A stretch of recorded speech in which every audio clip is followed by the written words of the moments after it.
자, 이제 그 국가연구개발사업 혁신법, 국가연구개발사 연구개발비 사용 기준에서 상당히 중요한 비중을 차지하고 있는 연구활동비에 대해서 설명을 좀 드려보고자 합니다.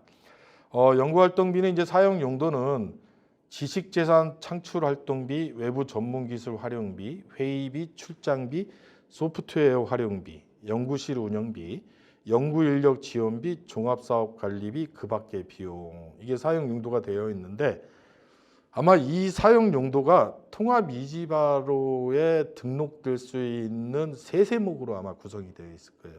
따라서 통합이지바로에서 이 비용은 연구활동비인 것 같은데 없어요. 그 세세목으로 등록할 수 있는 주소 자체가 없어요. 그러면 그 밖의 비용, 그 밖의 비용이라는 게 있습니다. 그거를 벌써 안내 드렸고요. 자, 사용 기준은 지식재산 창출활동비 이런 건데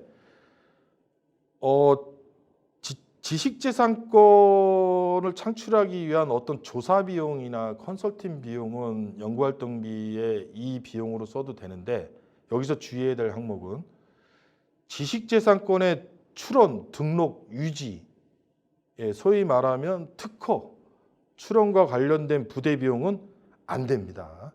간접비 중 성과활용 지원비로 사용해야 됩니다. 꼭 주의하십시오. 간혹가다 지식재산 창출 활동비니까 지적재산권 출원과 관련된 비용 당연히 가능하겠지. 안 됩니다. 더불어서 한 가지 더 들어가면 지식재산 창출 활동비를 특허법인의 성공보수로 지급하는 사례를 봤습니다. 안 됩니다. 성공보수 인정이 안 된다라는 내용이에요. 성공보수라는 건 뭐냐면 특허를 등록을 성공시켜서 추가적인 보수를 받는 거예요.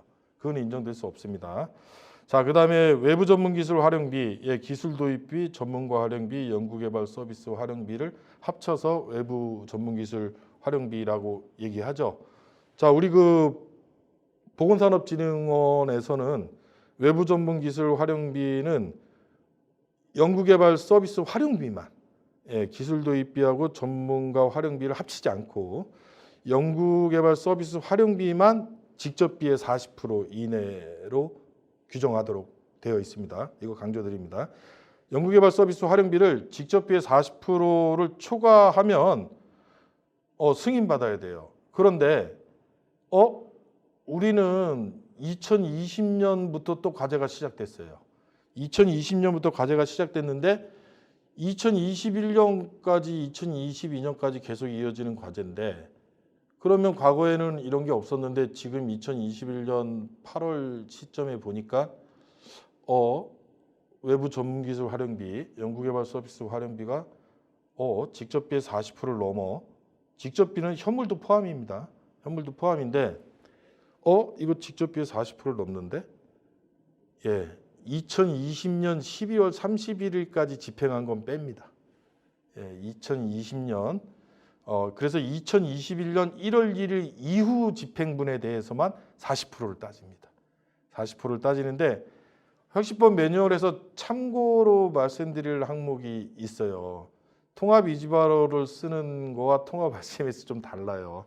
왜냐하면 연구개발 수행기관에서 우리가 매뉴얼 봤는데 뭐 통합 RCMS는 이러던데 맞아요. 정기 2월금을 포함시키냐 포함시키지 않느냐가 통합 이지바로 시스템과 통합 RCMS 시스템이 다른 거 알고 있습니다. 근데 통합 이지바로 시스템은 전기 2월금을 포함시킵니다. 분모의 협약금액, 사용금액도 포함을 시켜요.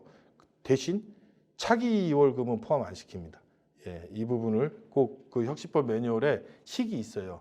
그 식을 꼭 이해를 하시는데 즉 2021년 1월 1일 이후 부분만 가지고 따지니까 2020년 12월 31일까지 많이 썼어도 그때는 이 규정이 없었기 때문에 괜찮다라고 이해하시면 됩니다. 그래서 좀 강조드렸고요.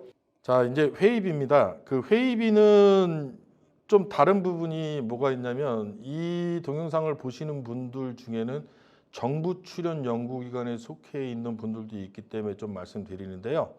정부 출연 연구기관의 기본 사업이라는 게 있습니다. 기본 사업에 대해서는 외부 참석자가 없는 자체 참여 연구원들만의 회의비도 인정이 된다. 이게 혁신법에서 명확히 규정이 됐기 때문에 참고로 말씀드리고요. 혁신법에서도 과거 종전 규정과 다름이 별로 없어요. 그 회의비에 대해서는 외부 참석자가 있어야 된다라는 내용이고요. 자, 10만 원 이하의 회의비 집행할 때 회의 목적, 일시 장소, 내역, 참석자 명단이 기재된 내부 결제 문서를 꼭 제출해야 된다라는 것도 변동이 없었어요. 이 부분에 대해서 과거에는 각 부처별로 달랐어요. 그냥 카드 전표 하나만 제출해도 인정이 된다. 아니면 이런 식으로 기재된 내부 결제 문서가 있어야지만 인정이 된다. 부처별로 되게 혼돈스러운 걸 혁신법에서는 명확하게 시켰습니다. 10만 원 이하 회의비에 대해서도 회의 목적, 일시 장소, 내역, 참석자 명단이 기재된 증명자료로 대신할 수 있다라고 되어 있는데 혁신법에 대해서 회의비에서 다른 부분이 뭐가 발생이 됐냐면 회의록에 대한 서명 날인이 빠졌습니다. 참석자에 대한 서명 날인은 없더라고요. 그래서 서명 날인까지는 요구를 하지 않는다라는 내용이고요. 자, 여기에는 없는 내용을 한 가지 추가로 말씀드리겠습니다. 국가연구개발혁신법 매뉴얼에 보게 되면 어떤 내용이 있냐면 내부 참석자에 대한, 그러니까 내부 인원에 대한, 내부 참여 인원에 대한 정의를 어떻게 내렸냐면 겸업을 하고 있는 사람도 내부자로 봅니다. 겸업. 그러니까 뭐 어떤 대학교의 교수님으로 계시는데 뭐 어떤 영리기업의 대표로 계시고 뭐 이런 경우도 그 외부자로 안 본다는 뜻이에요.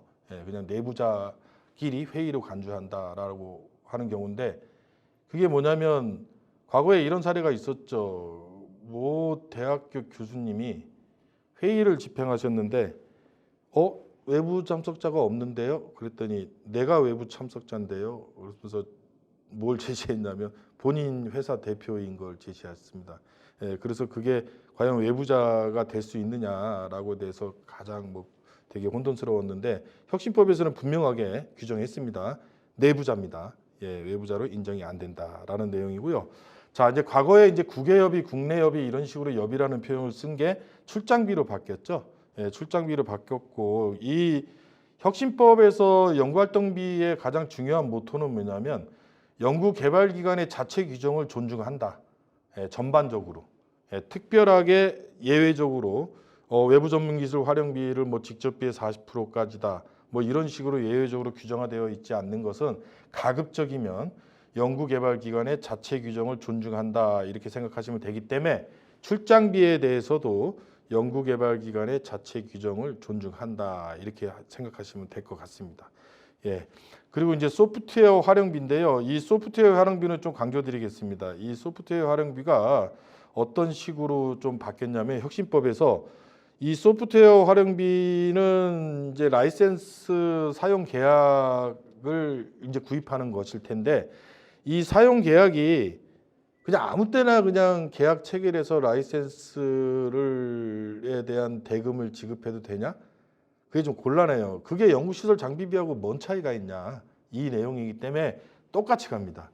연구시설 장비비는 단계 또는 최종 종료일 2개월 이전까지 인도되고 검수까지 종료돼야 되는데 이거는 인도라는 개념이 아니죠. 사용이기 때문에 소프트웨어 사용 계약은 단계 또는 최종 종료일 2개월 전까지 원칙적으로 아까 연구시설 장비비처럼 예외적으로 1개월 또는 뭐 정부 출연 기본 사업은 종료일까지라는 예외 조항은 있으나 기본적으로는 단계 또는 최종 종료일 2개월 전까지 소프트웨어 사용 계약을 체결해야 됩니다.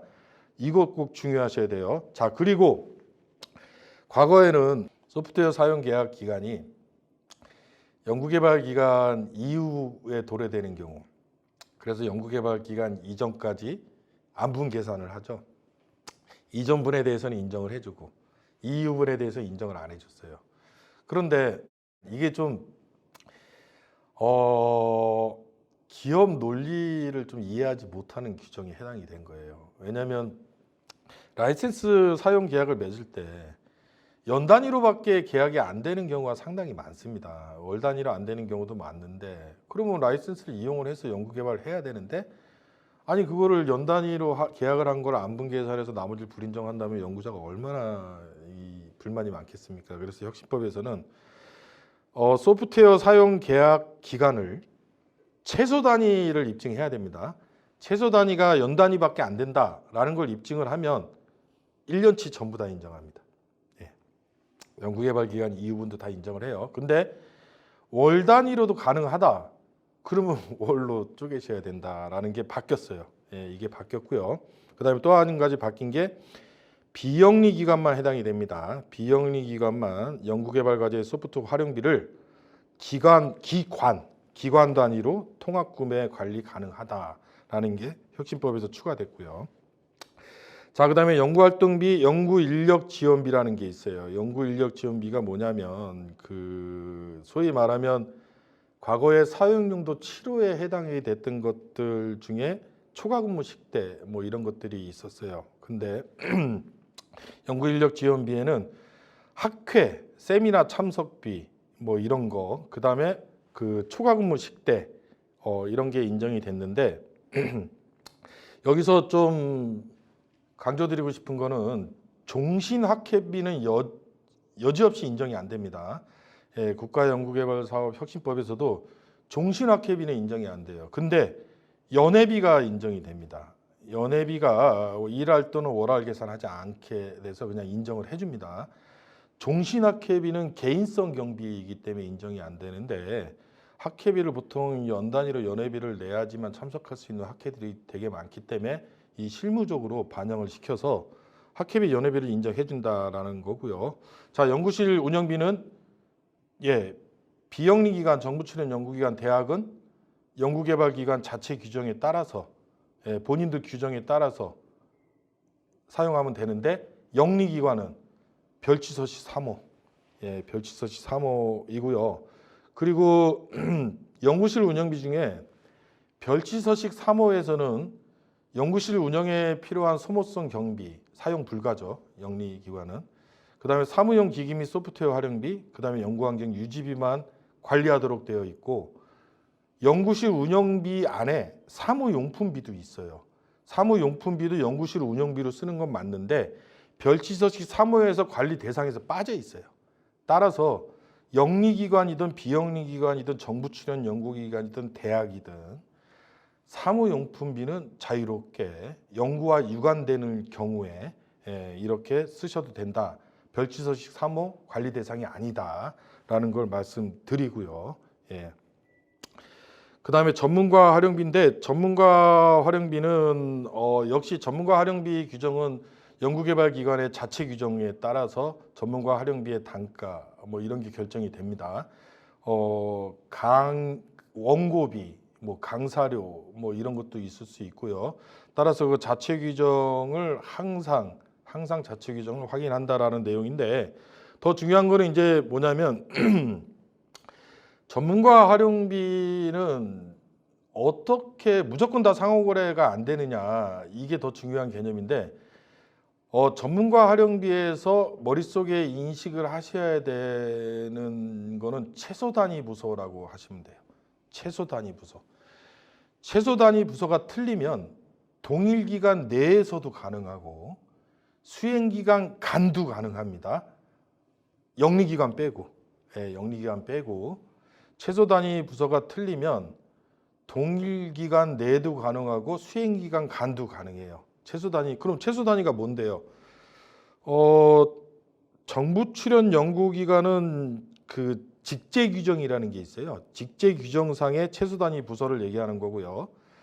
대학 기타 비영리 기관은 연구실 단위를 의미합니다. 연구실 단위로 의미하는 건데 이렇게 정부 출연 연구기관과 대학 기타 비영리 기관은 최소 단위 부서가 틀리면 동일기관 내에서도 전문가 활용비를 쓸 수 있고 수행기관, 주관기관이 공동개발기관에 소속돼 있는 사람을 쓸 수 있는데 최소 단위 부서가 틀리면 가능하다라는 내용이에요. 근데 영리기관은 안 됩니다. 영리기관은 최소 단위 부서가 틀려도 동일 기관에 소속되어 있는 자는 전문가 활용비 무조건 안 돼요. 뭐 생산부서에서 연구부서에서 연구를 주관하겠죠. 근데 갑자기 마케팅부서, 생산부서, 최소 단위 부서가 틀리다. 우리 최소 단위 풀려서 전문가 활용비를 좀 썼다? 안 됩니다. 동일 기관 소속되어 있는 자는 영리기관은 안 된다. 이걸 좀 강조드리고요. 자, 그다음에 이제 비영리기관 전문가 활용비 소프트웨어 연결 다 말씀드렸어요. 다 말씀드렸는데 영리기관에 있어서 현물로 제공할 수 있는 부분이 좀 열렸다. 이거 하나 강조드리겠습니다.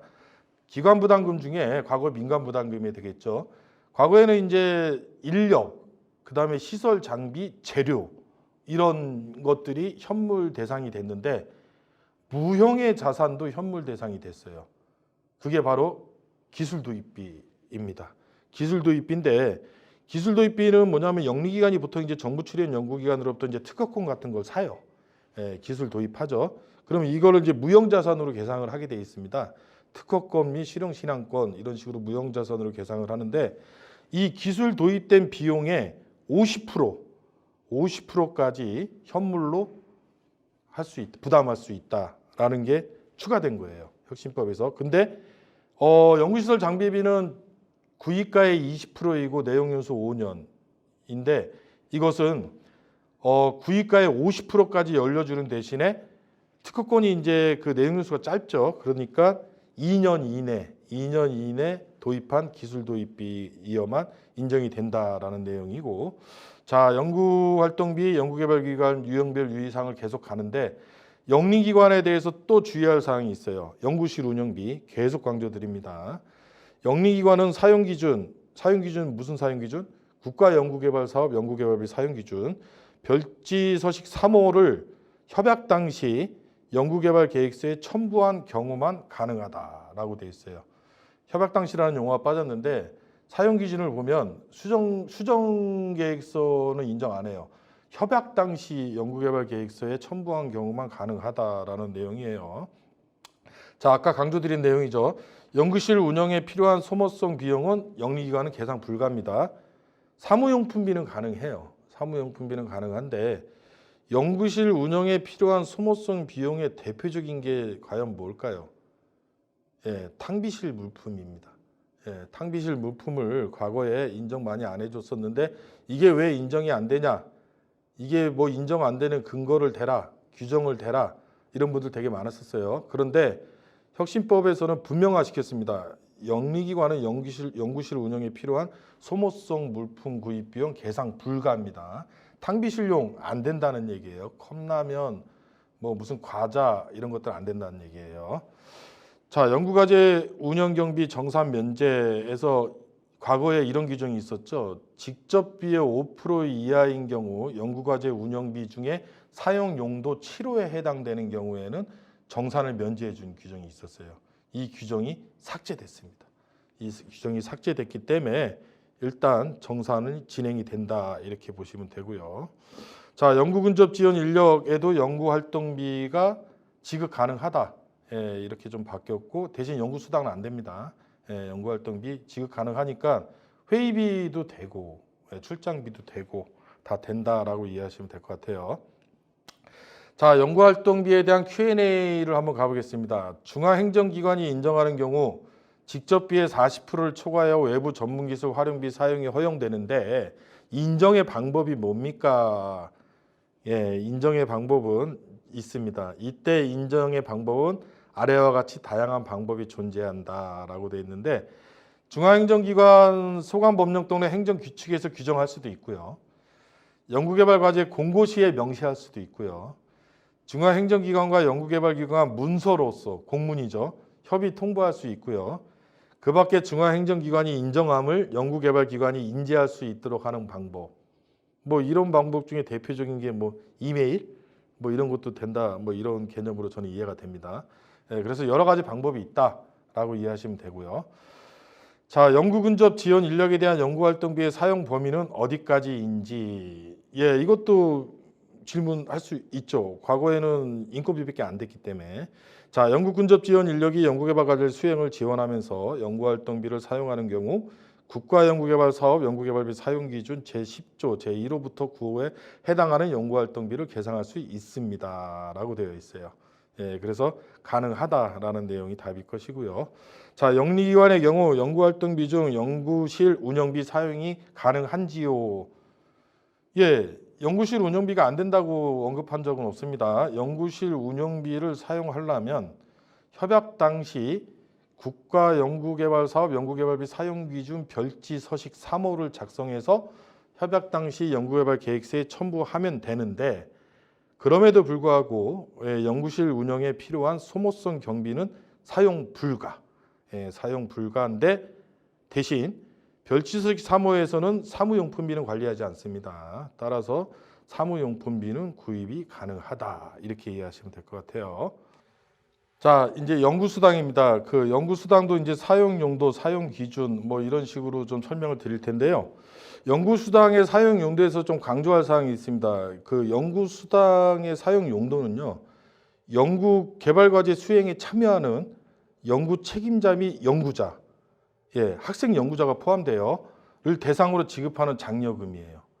따라서 연구 개발 과제에 참여하지 않으면 연구수당 대상이 안 되는 거고요. 더불어서 학생 연구자가 참여하면 이 또한 연구수당 대상이 되는 건데, 이걸 왜 강조드리냐면 과거에 이제 이런 사례들이 있었어요. 모 정부 출연 연구기관에서 학생 연구자는 그 기관의 기여도 평가 시스템의 평가 대상이 안 된다. 따라서 학생 연구자를 빼고 연구 책임자만 평가 대상이 되니까 단독으로 연구 수당을 집행하고 이게 정당하다라고 주장한 사례가 있었습니다. 그걸 이제 안 된다고 제가 이제 말씀을 드렸거든요. 뭐라고 말씀드렸냐면 기여도 평가를 꼭 시스템으로만 하라고 하는 규정이 없다. 기여도 평가를 본인들이 개발한 시스템으로만 하라는 규정이 없기 때문에 기여도 평가는 충분히 할 수 있었다. 그래서 단독 집행에 대해서 불인정 처분한 사례가 있었는데, 그 부분에 대해서 뭐 이의 신청을 하겠다, 뭐 컴플레인이 상당히 많이 들어왔는데 그런 컴플레인을 전부 다 종식시켜 버렸습니다. 혁신법에서 뭐라고 얘기합니까? 연구 수행에 참여하는 연구 책임자 및 연구자, 학생 연구자 포함입니다.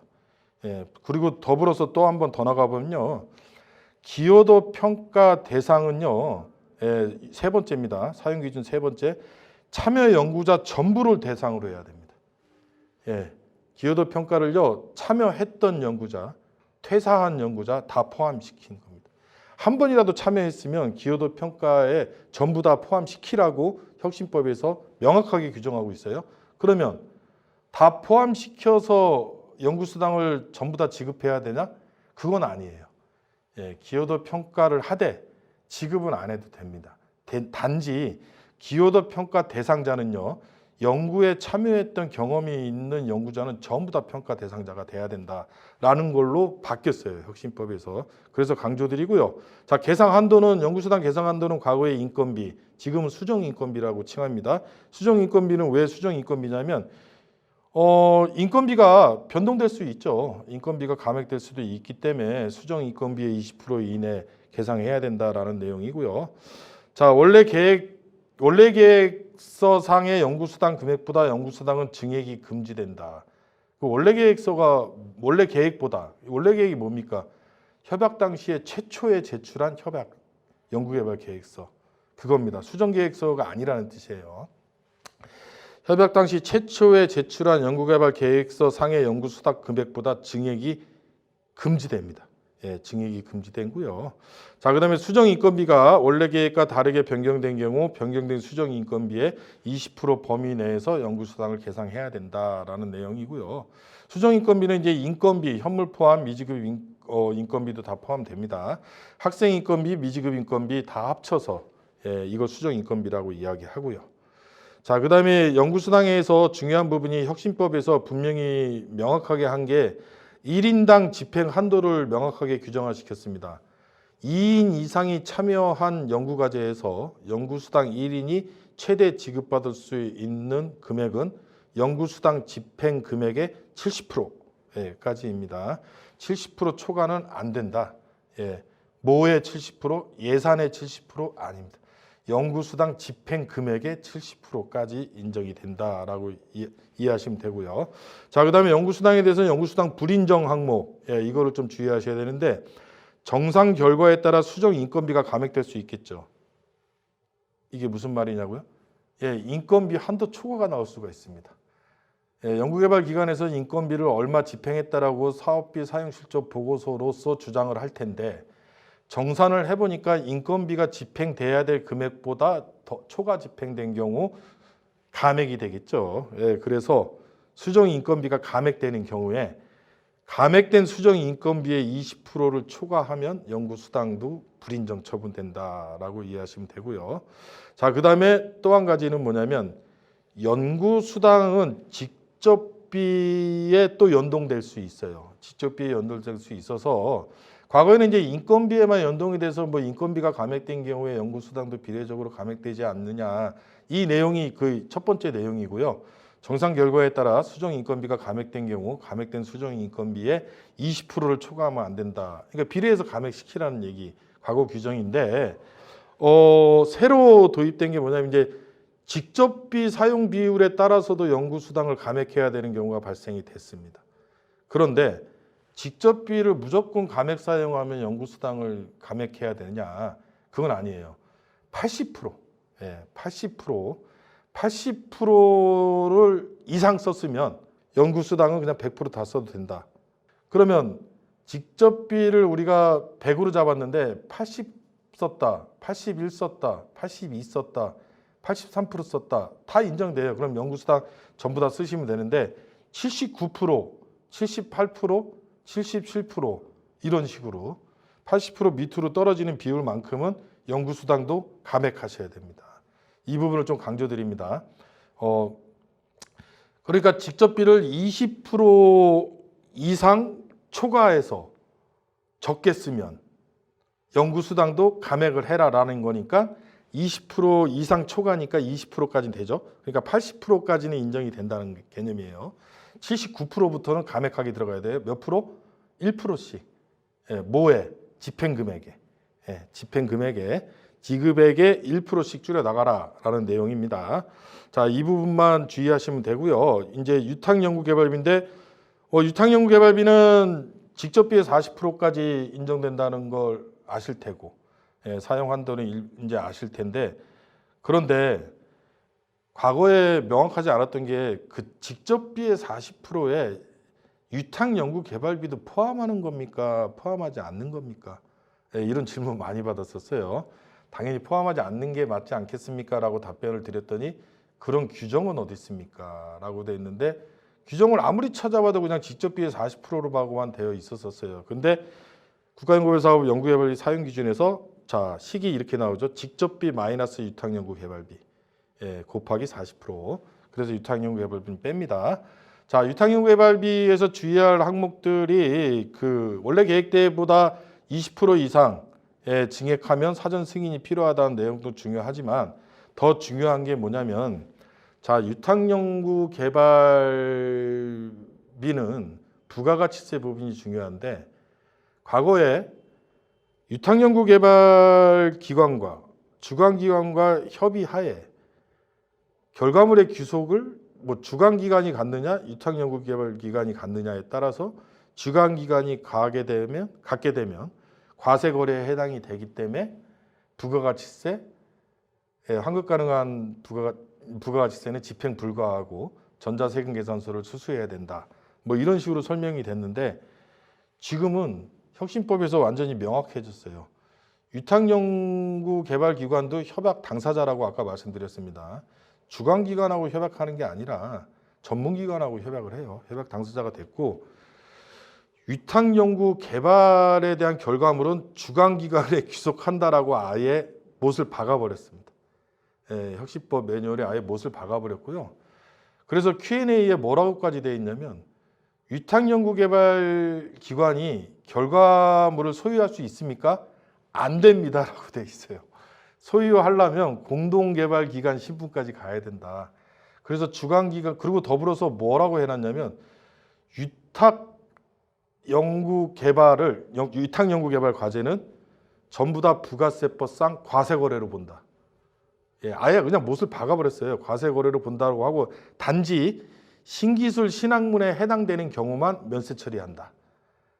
이렇게 혁신법 매뉴얼에서 못을 박았습니다. 이제 그러니까 유탁연구개발에 대해서 과세니 면세니 따질 이유는 소유권의 귀속은 없고 과거에는 공동소유인 경우는 어떻게 합니까? 뭐 이런 식으로 막 사례가 나왔는데 아예 없어졌어요. 종식됐고요. 전부 다 주관연구개발기관 소유로 바뀌었고요. 자, 그리고 과세거래라고 했어요. 그래서 신기술 신학문에 해당이 되는 거 그럼 신기술 신학문은 어떻게 판단하실 건데요? 예, 해당 분야 교수님 복수 이상의 확인서를 제출하면 인정하도록 하겠습니다. 2인 이상. 예, 그래서 유탁연구개발기관의 책임자님만은 안 돼요. 예, 책임자님만은 안 되고요. 그 별도의 1인, 예, 해당 분야 전문가이시니까. 그래서 신기술 신학문에 해당이 된다 확인서가 들어오면 신기술 신학문을 보고 면세 처리를 하겠다라는 내용이에요. 아주 명확하게 줬어요. 자, 그런데 그러면 우리가 유탁연구개발기관인데 우리는 비영리기관입니다. 우리는 무슨 연구원에 해당이 돼요. 무슨 시험원에 해당이 되고 유탁연구개발기관이에요. 그러면 우리도 전자세금계산서를 발행해야 되나요? 저희는 사업자 등록번호가 없고 비영리기관에 해당이 되기 때문에 고유번호증밖에 없는데요. 예, 발행해야 됩니다. 과세거래라고 분명히 혁신법에서 명시를 했어요. 그럼 어떻게 발행을 합니까? 예, 수익사업 신고를 하시고 관할 세무서에서 사업자 등록증을 달라고 하시면 하루 만에 나옵니다. 그래서 사업자 등록증 받으시고 전자세금계산서 발행하셔야 됩니다. 예. 비영리기관이라고 단서조항이 없어요. 예, 혁신법에 단서조항이 없기 때문에 다 해당이 된다라고 말씀을 드리겠습니다. 유탁연구개발 과제에서는 이 부분이 중요하기 때문에 제가 좀 강조를 드렸고요. 자, Q&A로 한번 들어가 볼게요. 연구수당을 지급할 수 있는 최대 금액은 얼마입니까? 예, 연구개발 과제에서 계상할 수 있는 건 수정 인건비의 20%까지라고 말씀드렸고요. 1인당 예, 그 2인 이상 참여 연구자가 있을 때 1인당은 지급액에 실제 사용액의 70%까지 한도로 한다라는 내용이고, 더불어서 좀 더 드리면 기여도 평가는 참여한 연구자, 참여했던 연구자 모두를 대상으로 해야 된다라고 강조를 드립니다. 자, 연구 지원 인력, 연구 근접 지원 인력은 연구수당 지급 대상이 되는지요? 안 됩니다. 연구수당의 지급 대상은 참여 연구자, 연구 책임자, 학생 연구자 포함이므로 연구 지원 인력 및 연구 근접 지원 인력에게는 연구수당 지급할 수 없습니다. 예, 강조드립니다. 참여 연구자가 2인 이상이었으나 연구개발기관 중 중도 퇴직 등 발생한 경우 연구수당 지급은 어떻게 해야 하는지요? 이 부분입니다. 예, 주의하십시오. 총 연구개발기관이 단계가 구분되어 있는 경우 단계 연구개발기관을 말하고요.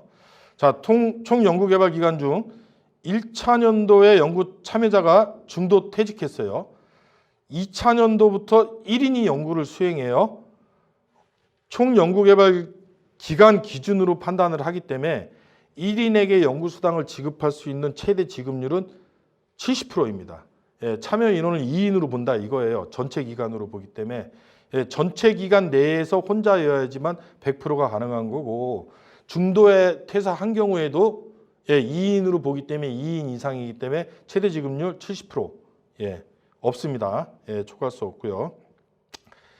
자, 이제 간접비입니다. 간접비도 좀 강조할 사항이 되게 많아요. 예, 왜냐하면 국가연구개발 사업 연구개발비 사용 기준을 보게 되면요, 연구활동비에 할애한 페이지 수보다 간접비에 할애한 페이지 수가 많아요. 예, 그 이유는 뭐냐면 국가연구개발 혁신법의 모토가 연구자 중심의 행정입니다. 예, 규제 간소화시키고 절차 간소화시키고 증빙 간소화시키고, 가급적이면 연구개발기관의 자체 규정을 준용해주고, 가급적이면은 연구개발 과제에 연관이 되어 있으면 대부분 인정해줘라 라는 게 모토이기 때문에 굳이 일일이 다 열거를 하지 않고 연구와의 한 목적성이라는 단어로서 판단을 하도록 많이 유도를 해놨어요. 대신 간접비를 좀 강화시키면서 간접비 항목을 상당히 디테일하게 열거시켜 놨습니다.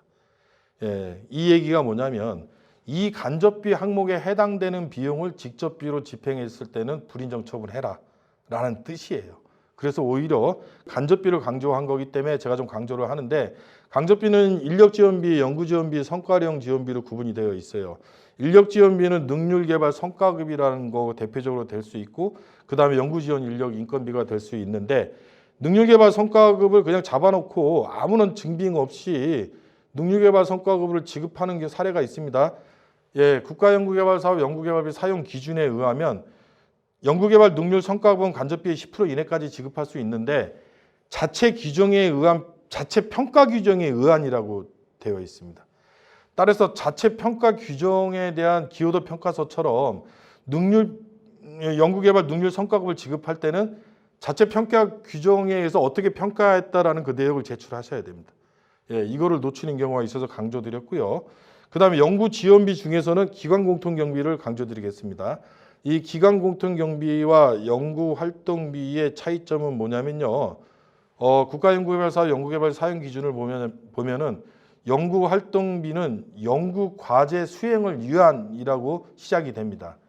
근데 기관 공통 경비는 뭐라고 수행되냐면 연구 수행을 위한이라고 돼요.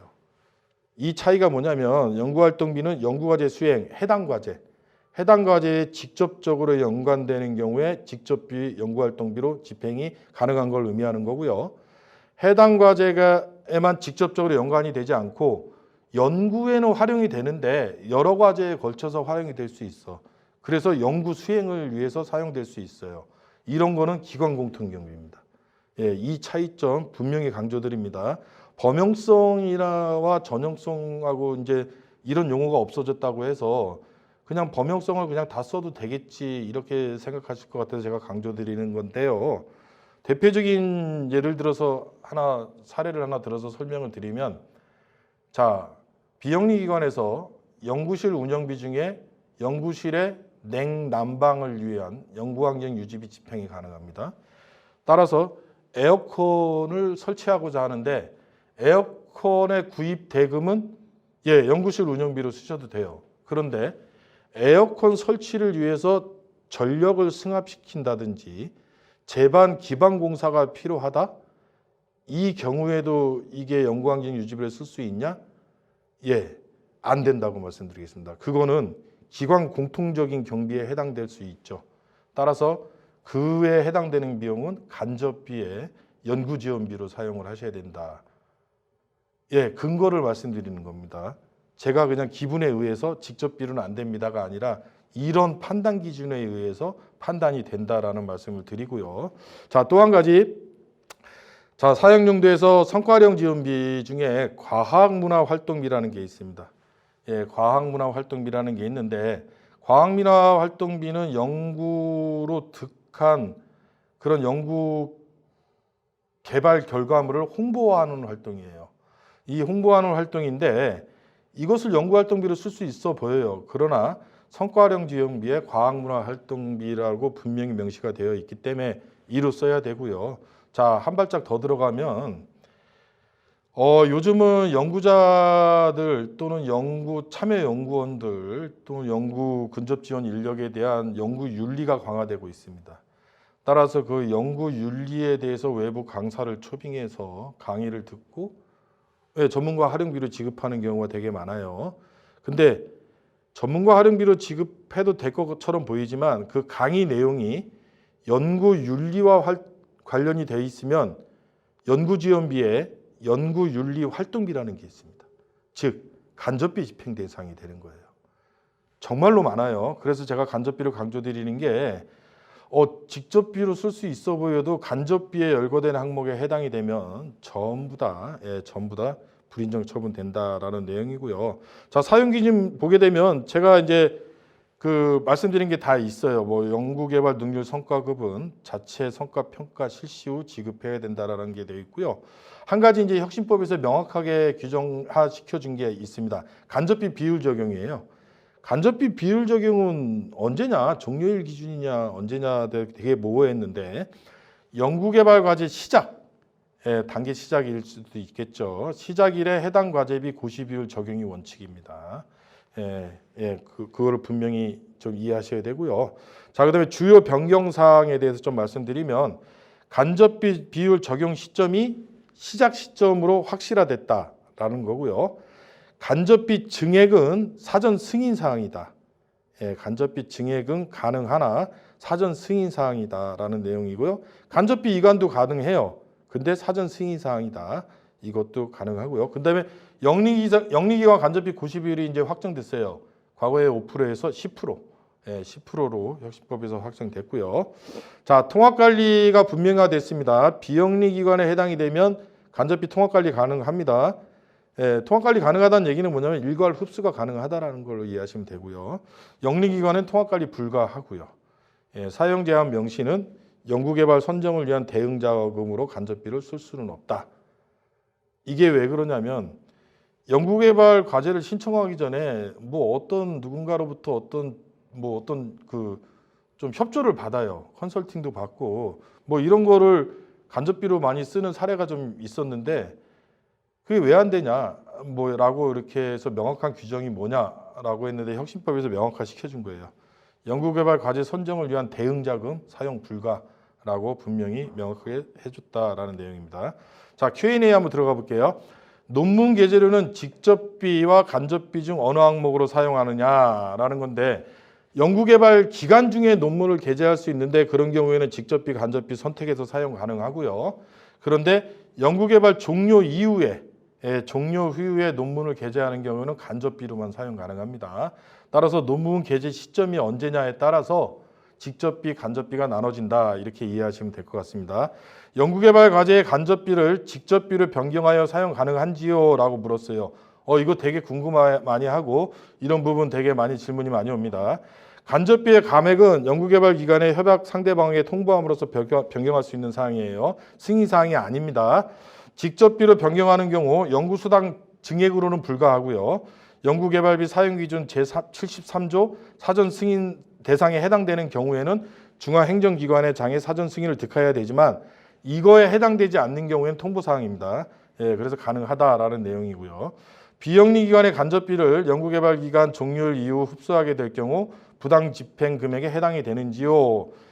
연구개발기간 내 연구개발 사용이 원칙이므로 연구개발비 회수 대상입니다. 이후에 흡수하면은. 그러니까 비영리기관 같은 경우는 연구개발 간접비를 일괄 흡수가 가능한데 연구개발 기간 내에 하셔야 돼요.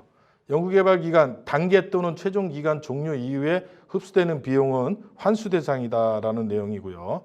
자, 나머지는 한번 읽어보시면 될 것 같고요. 자, 이제 연구개발비 사용 절차인데요. 연구개발비 사용 절차는 사실 연구비를 집행하는 부분하고는 직접적으로 연관이 없지만 그래도 연구비를 관리하고 연구개발비를 집행하는 연구개발기관 입장에서 좀 알아야 될 거라고 판단이 되어져서 좀 언급을 했기 때문에 제가 이 부분에 대해서 구체적인 해설이 들어가기보다는 한 번쯤 짚고 넘어가는 식으로 진행을 해볼게요. 연구개발비 사용 내역 보고 방법은 연구통합관리 시스템에 사업비 사용 실적 보고서를 입력하면 보고가 되는 거겠죠. 연구개발 기간 종료 3개월 이내에. 자, 연구비 통합관리 시스템 입력, 일괄 지급 대상과 건별 지급 대상 과제로 나눠진다. 이건 한번 읽어보시면 될 것 같고요. 자, 일괄 지급 대상 과제의 연구개발비 입력, 인건비 및 학생 인건비는 해당 회계연도 종료일입니다. 뭐를? 인건비 계상률을. 연구개발 기간 종료일이 아니에요. 해당 회계연도 종료일. 자, 연구수당 등은 사용실적 보고일까지 가능하다고 아까 얘기했어요.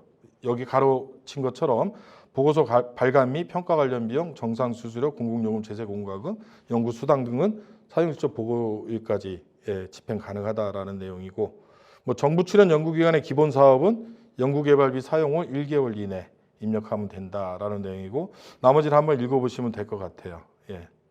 자, 연구개발비 정산 및 회수 부분인데요. 연구개발비 정산 대상, 정산 시 제출 서류, 정산 방법, 상시 점검, 연구개발비 회수, 연구개발비 그 회수액 이런 식으로 되어 있는데 연구개발비 정산할 때 정산 시 제출 서류는 지금 열거된 자체회계감사 의견서, 연구개발기관 자체규정, 현물부담 확인서, 연구개발비 사용 증명 자료로 되어 있는데 세부적인 사용 증명 자료는 국가연구개발혁신법 매뉴얼에 각 세목별로 적격 증빙 자료가 있기 때문에 그 적격 증빙 자료도 전부 등록이 돼야 돼요. 어디에? 연구비 통합관리 시스템에 통합이지바로에 등록이 돼야 된다는 내용이고요. 자, 정상 방법은 이제 서류 정산은 없어졌습니다. 연구비 통합관리 시스템상의 온라인 정산으로 바뀌었다라는 내용인데요. 자, 지금 말씀드리는 걸 강조드리겠습니다. 상시 점검이라는 부분인데요. 정산 실시 전에 연구개발비 사용 내역을 점검하고 그 결과 사용 용도나 사용 기준을 위반할 소지가 있다고 판단되는 사용 내역에 대해서는 연구개발기관의 장에게 확인을 요구할 수 있다. 이 내용인데 이게 바로 상시 점검이에요. 그래서 상시 점검은 지정회계법인에서 실시간적으로 하고 있고요. 그리고 3개월 단위로 분기별로 전문기관에 보고를 하도록 되어 있습니다. 따라서 연구개발기관에서는 연구비를 집행할 때 실시간적으로 적격 증빙을 등록하셔서 업로드하셔서 그 상시 점검을 꼭 받기를 당부드리고요. 증빙 등록이 제대로 있지 않아서 상시 점검이 제대로 이루어지지 않는 것에 대한 불이익은 연구개발 기관에 많이 갈 겁니다. 따라서 미루시지 말고 적시에 증빙을 꼭 올려주십사 당부를 드리겠습니다. 연구개발비 회수입니다. 중앙행정기관의 종료일로부터 3개월 이내에 연구개발 정산에 착수하여야 하고 3개월 이내에 사업비 상식적 보고를 하도록 되어 있죠. 회수 금액을 결정하여 통보해야 된다라는 내용이고요. 나머지 부분은 한번 읽어보시면 될 것 같고요.